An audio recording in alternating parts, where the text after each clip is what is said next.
Bonsoir, chers élèves de la classe de première S. Bonsoir, chers collègues. On va essayer de continuer la correction de l'exercice numéro 2, portant sur force et champ électrostatique. On avait corrigé dans la vidéo précédente les questions 1 et 2A, 2B.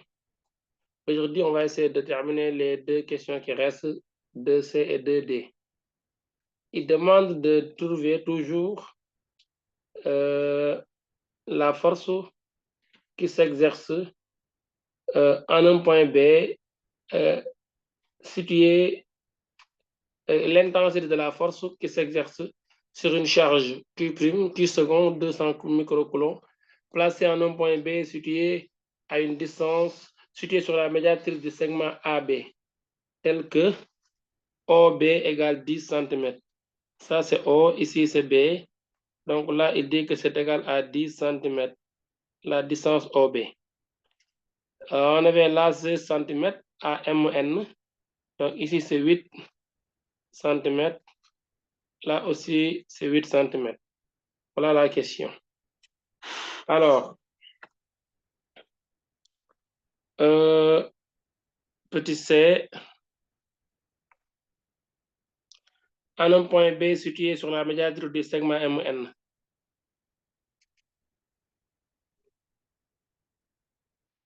La force, l'intensité de la force en un point B situé, le point B est situé sur la médiatrice.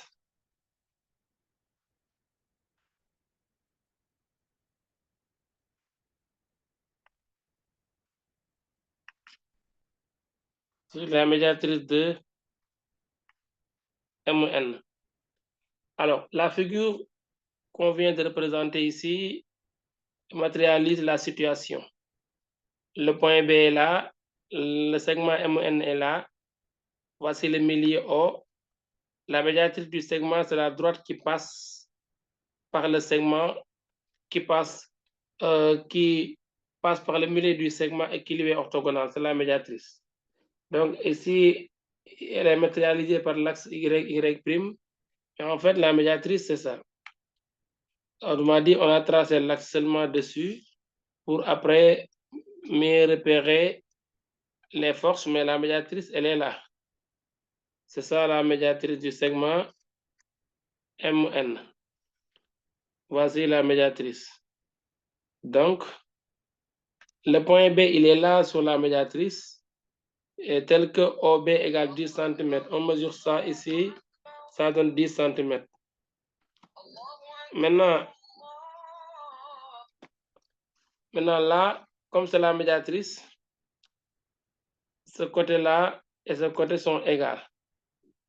Parce que la médiatrice d'un segment est équidistant à tout point appartenant à un segment équidistant aux extrémités de la médiatrice, aux extrémités du segment. Autrement dit, tout point appartenant à la médiatrice d'un segment est équidistant, oui, aux extrémités de ce segment. Comme le point B est là sur la médiatrice, donc il est équidistant au point M et N extrémités de la médiatrice. Donc, d'où MB égale à BN. MB égale à M égale à NB. MB égale NB. Voilà. C'est ça la règle. Maintenant, nous avons ça.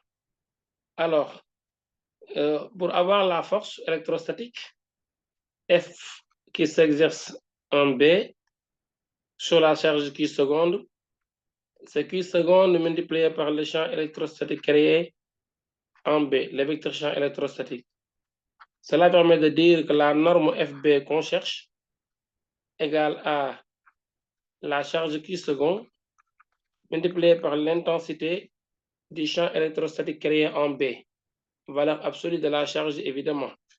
Parce que quand la charge est négative, on prend la valeur positive quand c'est la valeur absolue.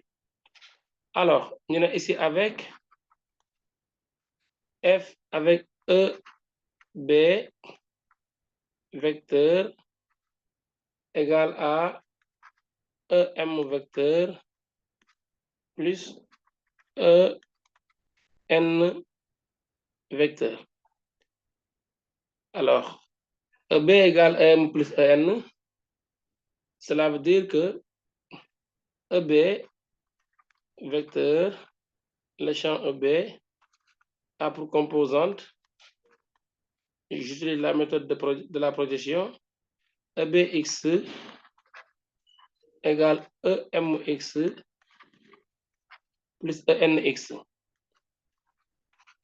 EBY égale à EMY plus ENY. Voilà les vecteurs EM, Maintenant, on va chercher EMX, EMY, ENX, EMY. EM d'abord, le premier vecteur, a pour composante EMX égale. On va d'abord placer les vecteurs EM et EN. La charge placée en M est une charge qui est positive. Quand la charge est positive, le champ est centrifuge, il fuit la charge. La charge placée en N est une charge négative, donc le champ créé est centripète parce que la charge elle est négative, donc il revient vers la charge. Voilà le champ EN. Et ça, c'est le champ EM. Voilà les deux vecteurs champs. Je dois projeter sur l'axe des X. EM. Donc, je considère que ça, c'est l'angle alpha. Il est encore égal à ça. Les deux angles sont identiques. Car nous avons ici un triangle isocèle. Or, pour un triangle isocèle, les angles de base ont la même mesure. L'alpha là, il revient là. Il est encore là, alpha. Par angle opposé par le sommet, il revient encore là. Oui, il est là encore. Voilà, alpha. Les deux angles sont opposés par le sommet. Il y a d'autres techniques. On pouvait calculer cet angle-là de base, divisé par 2, avoir ça, etc. Mais bon, ça, c'est une façon de faire. Donc, alpha, il est toujours là. Alors, avant de passer, on peut faire le calcul de alpha. Bon, sinon, on peut aller après, on y reviendra pour calculer alpha. Sinon, on peut dire ici, calculons alpha avant de passer. Tangente alpha égale, alpha, il est là. Il est là. On peut le trouver ici sur le triangle. Côté opposé, c'est 10 cm. Sur le côté adjacent, 8 cm. Donc ici, alpha égale à tan moins 1 de 10 sur 8. Après calcul, on a alpha égale à 51 degrés. Vous pouvez vérifier ce résultat. Alors, ça c'était juste un calcul intermédiaire parce qu'on aura besoin d'alpha. Maintenant là, quand je reviens ici, pour projeter, le vecteur M sur l'axe des X, il est là. MX. Donc ça me donne EM cosinus alpha égale à EM cosinus alpha avec alpha égale 51 degrés. EMY, on le projette sur l'axe des Y, il est là. Voici EMY, l'alpha il remonte. Donc ça donne moins EM sinus alpha. Voilà EM. On fait pareil avec EN. EN a pour composante ENX égale, EN il est là, sur l'axe des X. On est ici, l'alpha il revient là par alterne interne. L'alpha il est là, c'est la même chose que cet angle là, et qui est aussi égal à cet angle. Donc, X, ça donne cosinus. En cosinus alpha. Oui. En cosinus alpha. En y égale A. En sur l'axe des Y. Donc l'alpha, il remonte ici en haut. Ça donne En sinus alpha. En y égale à En sinus alpha. Le champ En multiplié par sinus alpha. Alors, quand je regroupe ici, quand je remplace dans cette expression-là EB, on aura EB A finalement pour composante EBX égale EM cosinus alpha plus EN aussi cosinus alpha plus EN cosinus alpha. EBY égale EBY égale à moins EM sinus alpha plus EN aussi sinus alpha. Voilà ce que nous avons. Là, on peut factoriser ici par cosinus alpha facteur de EM plus EN. Et là, on factorise par sinus alpha facteur de moins EM plus EN. Voilà ce que nous avons ici. Maintenant, ça, c'est le EB. Alors, donc ici, il faut juste calculer les intensités de EM et de EN. Alpha, on connaît déjà la valeur, c'est égal à 51 degrés, puis on a le résultat. Maintenant, on calcule ici EM d'abord égale K, valeur absolue de la charge Q, sur la distance MB au carré. MB au carré. Avec ici, on se rappelle, le K, c'est une constante de 9 puissance 9. La charge, on connaît, mais MB au carré, on n'a pas encore la valeur. MB au carré, quand j'applique Pythagore, le triangle, il est rectangle en haut. Donc, MB carré, c'est l'hypoténuse au carré, égale M au carré plus OB carré. M au carré, c'est 0,08 au carré plus OB au carré, ça donne 0,1 au carré égale 0,016. 0,016. Voilà MB au carré. Ainsi, EM égale K, c'est 9, 10 puissance 9, multiplié par la charge Q, ça donne 800 microcoulombs, micro c'est 10 puissance moins 6, divisé par BM au carré, ça donne 0,016. Résultat, pour EM égale à 4,5 10 puissance 8 newton par coulomb. 4,5 10 puissance 8 newton par coulomb. C'est ça EM. Pour EN, aussi c'est K, valeur absolue de la charge Q', divisé par la distance N B au carré. Mais NB et MB, c'est la même chose car c'est un triangle isocèle. Donc ça donne 9, 10 puissance 9, multiplié par ces 600 microcoulombs, donc c'est 600, 10 puissance moins 6. On peut faire l'écriture scientifique, 6 10 puissance moins 4 et 0,016 pour le carré. Ça donne 3,37 10 puissance 8. 3,37 10 puissance 8 le champ Newton par coulomb. Ainsi, E, bon, je vais enlever ici pour avoir de l'espace.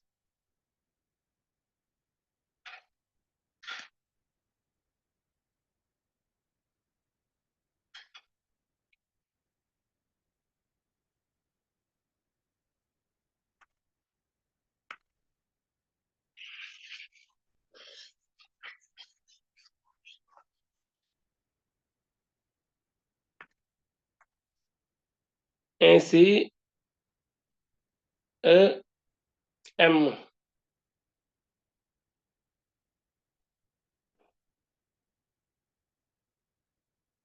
On a EM, on a EN. Alors, donc EB, on va aller à la recherche maintenant des composantes de EB. EB, X égale cosinus de 51 degrés, facteur de EM, c'est 4,5 10 puissance 8 plus 3,37 10 puissance 8. 3,37 10 puissance 8. Résultat, ça donne 4,9 10 puissance 8. 4,9 10 puissance 8 Newton par coulomb. EB Y égale à cos de 51 degrés facteur de moins 4,5 10 puissance 8 moins 4,5 10 8 plus 3,37 10 puissance 8 et nous aurons ici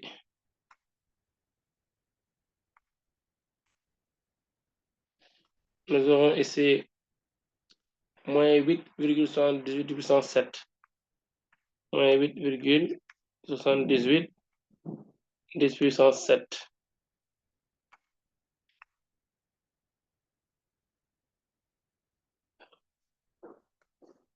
Moins 8,78 10 puissance 7. Alors,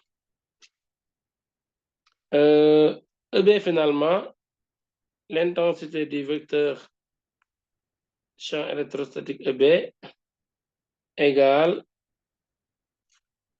EB X au carré plus EBY au carré égale racine carrée de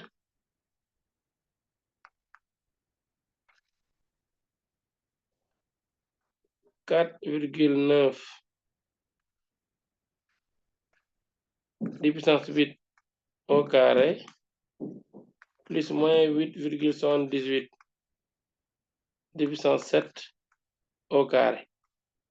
Voilà le champ électrostatique E qui s'exerce en B. Résultat, c'est 4,98 10 puissance 8 égale à 4,98 10 puissance 8 Newton par coulomb. C'est ça la charge qui s'exerce. Plutôt, c'est ça l'intensité du champ électrostatique résultant. Voilà. Alors, on va aller à la recherche de la force F second égale valeur absolue de la charge Q second multiplié par EB. Valeur absolue de la charge Q second, c'est 2 en 10 puissance moins 6 multiplié par EB. EB, c'est 4,98 10 puissance 4,98 10 puissance 8. Donc finalement ici, F second égale 9,95 10 puissance 4. 9,95 10 puissance 4 newton. Voilà le résultat pour la force F second qui s'exerce en B.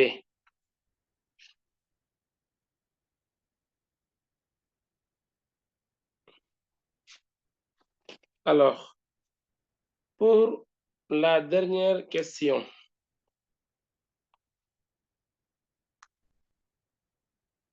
on nous demande de calculer, cette fois-ci en un point P tel que le triangle soit équilatéral. C'est ça la question. Bon, pour la question numéro D, la dernière question de l'exercice, il dit de trouver l'intensité de la force électrostatique en un point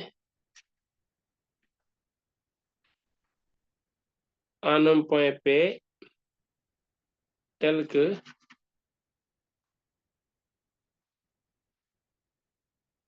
le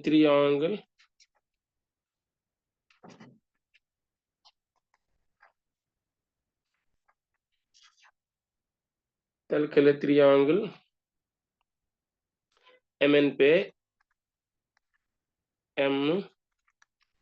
NP soit équilatéral.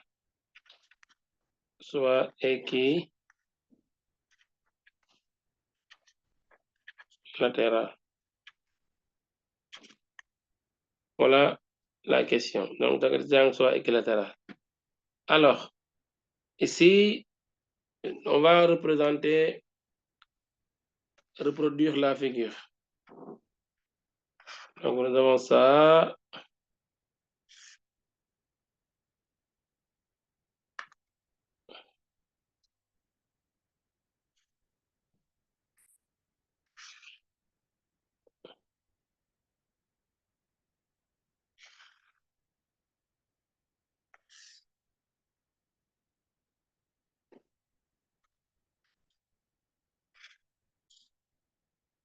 Voilà, pour que le triangle soit équilatéral.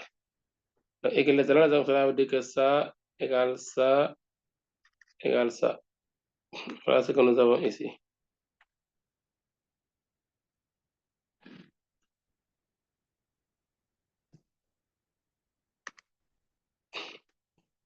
Approximativement, c'est ça que nous devons avoir. Alors, maintenant, là, c'est toujours MN. Les charges là, c'est T négative. Ici, c'est positive. Là, c'est Q'. Et là, à côté, nous avons Q second. Alors, maintenant, là, ici, c'est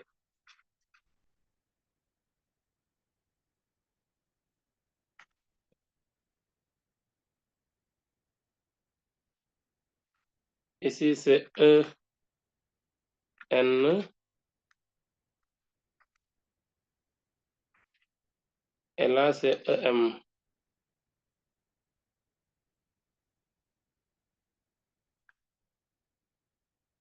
Donc, EM.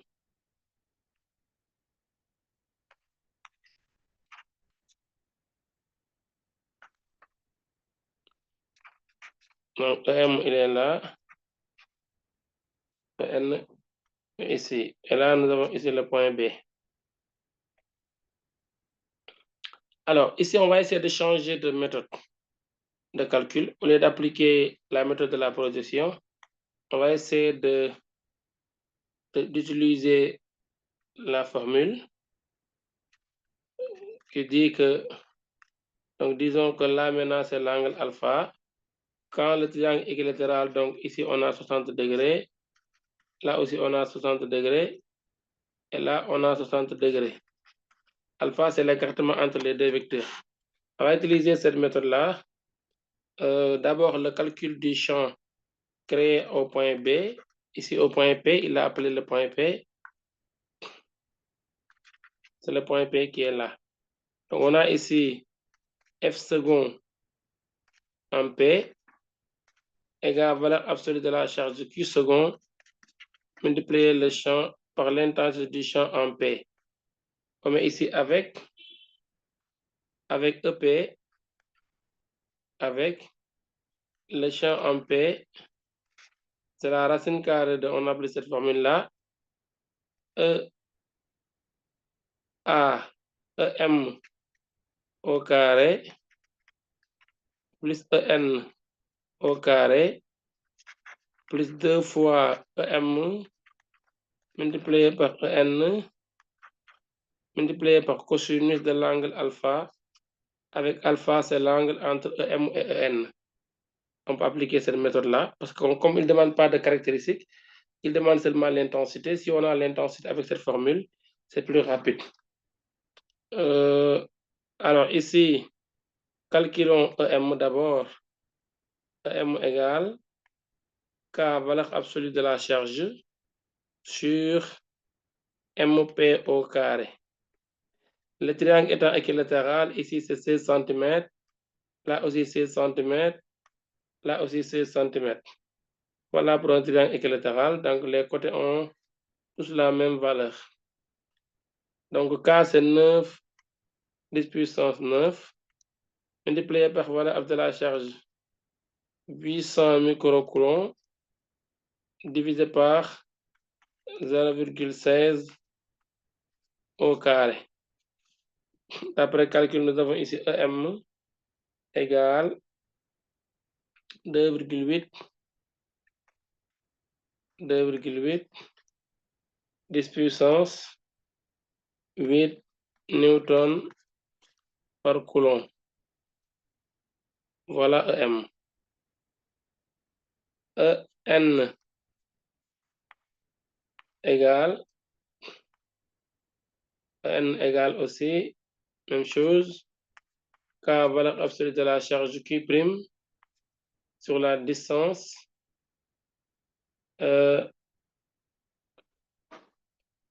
MN au carré, sur la EN, oui, K, valeur absolue de la charge sur la distance NP au carré, voilà, NP au carré, égale 9, 10 puissance 9, multiplié par 600 microcoulombs, 10 puissance moins 6, divisé par 0,16 au carré. Donc, résultat, nous avons ici, d'après nos calculs, 2,1 10 puissance 8 newtons par coulomb. C'est ça. Alors, donc ici, finalement, EP égale racine carrée de EN au carré. EM au carré, 2,8 10 puissance 8 au carré, plus EN au carré, 2,1 10 puissance 8 au carré, plus 2 fois EN, 2,8 10 puissance 8, 2,8 10 puissance 8, multiplié par, ça c'est 2 fois EN, multiplié par EM, 2,1 10 puissance 8, multiplié par cosinus de l'angle alpha. L'angle alpha là, c'est tout ça, 180 degrés, moins 60. Donc alpha égale à 180, moins 60, alpha égale 120 degrés.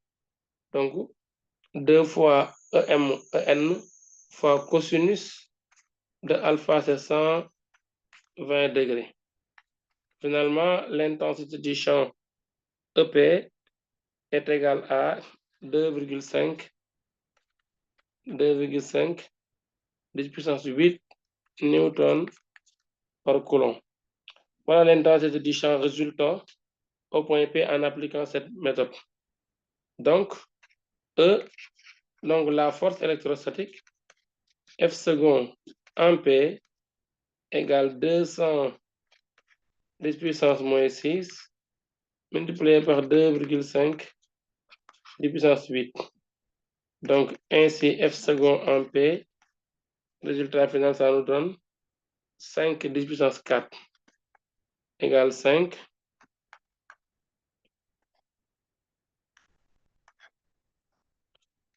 5 10 puissance 4 newton par coulomb. Voilà F second. C'était ça, l'exercice numéro 2. Merci de votre aimable attention et bonne compréhension.